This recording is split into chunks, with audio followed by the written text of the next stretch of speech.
Hey everyone, so today I want to talk to you about Educating Rita, which is the 1983 film starring Michael Caine and Julie Walters. Um, this has been mentioned in my life quite frequently over the past couple of months, and I've been meaning to watch it, and it sounded fantastic. I didn't know just how much I was going to enjoy it. I'll be honest, absolute phenomenal film. I loved every second of it, save for maybe 10 minutes or something. I loved all of it. It's about set basically around a university, and Rita, who is a hairdresser, she wants to learn, she wants to better herself, she wants to educate herself, so she goes to the open university night classes, and her tutor is Dr. Frank Bryant. Dr. Frank is he's obviously a clever man, he knows his stuff, but he has a lot of self-doubt, primarily because of his work. He doesn't, he's not mused in any way with his poetry writing, and he drinks a lot. So while he's going to clearly be a great influence on her, he's also going to be quite a hindrance to her education. And she starts off as being to be quite frankly honest, a really dim, stupid character. I guess that's not really fair. She's never taken any interest in literature. She's not going to know who X, Y, or Z are. But she really, even in the first little bit, you can see that she's really hungry to learn, and that I love. There are too many students out there who go to university. She is 26. There are too many students who go to university at any age, really, and they're just there to get the student loan. It's inevitable. It's going to happen every year. Although with the fees rising this year, that may be slightly different now. Bloody ridiculous prices. But never mind. Can't put a price on education. Story for a later date.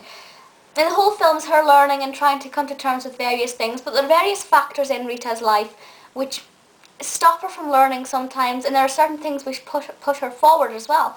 But to be honest, the film is more about Dr. Bryant and him overcoming his problems, kind of role reversal at certain points. He's meant to be helping Rita, but is she really the one who's helping him?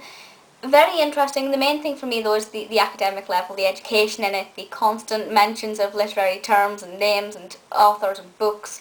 I am an English student. Probably should have said that 2 minutes ago. I am studying English.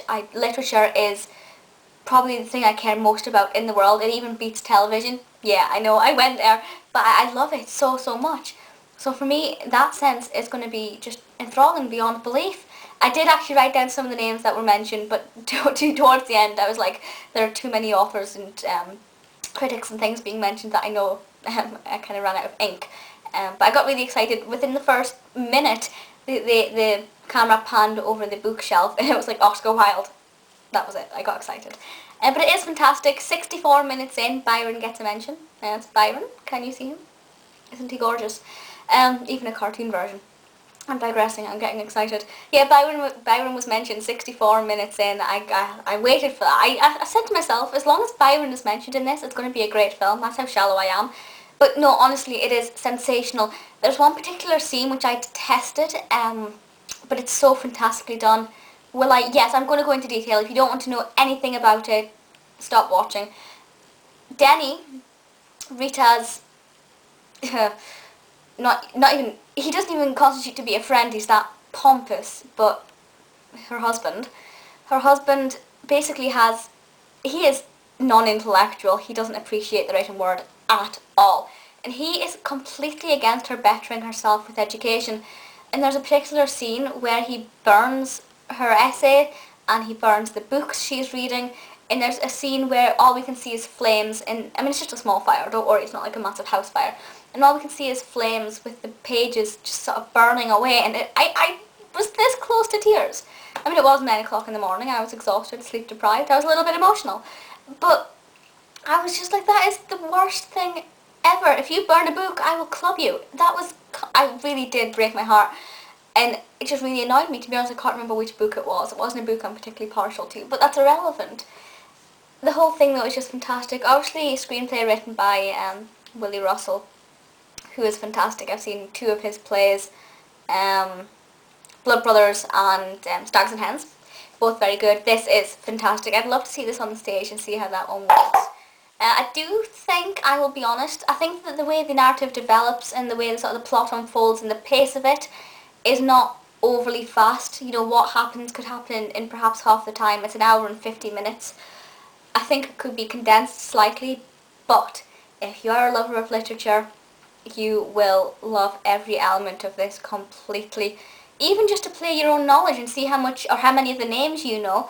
I think there was one name mentioned who I can't, who was it? I can't remember. There was one name mentioned. I think that was quite pleasantly surprised with myself, actually. I did pretty much know everyone that was mentioned. There was one name mentioned, though, who I hadn't heard of. I've written it down on a post-it somewhere, who I need to go and read about. But other than that, I'm completely over the moon with it. I can't believe it's taken me this long to watch it, and I will definitely be watching it again.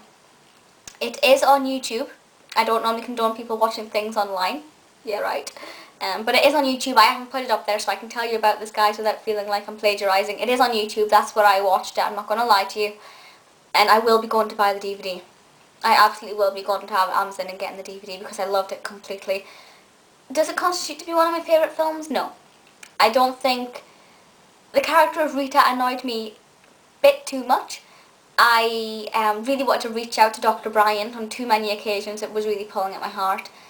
But Byron was mentioned, so it's still a good film. I am shallow, don't worry. But you should go and check it out if you love books, if you love literature. If you just love a good film that's a little bit unique and a little bit different, and something which, to be honest, we don't get enough of nowadays, go watch it. I know quite a lot of people have actually seen this. It's quite a popular, really well-received film, of course it is. I'm just an idiot, and it's taken me, well, 20 years of my life to watch it. But let me know your thoughts. Also, interesting fact, my lecturer told me this, it's filmed in Ireland. Which, to be honest, I wouldn't have known, apart from the one scene where she's walking under the bridge and there's a giant, and I mean giant, Guinness poster above her. Only in Ireland. But yeah, I love it. Fantastic. Can't fault it, apart from perhaps the pace is a little bit not as fast as I'd like it to be. But yeah, let me know your thoughts, and I will see you all next time. Bye!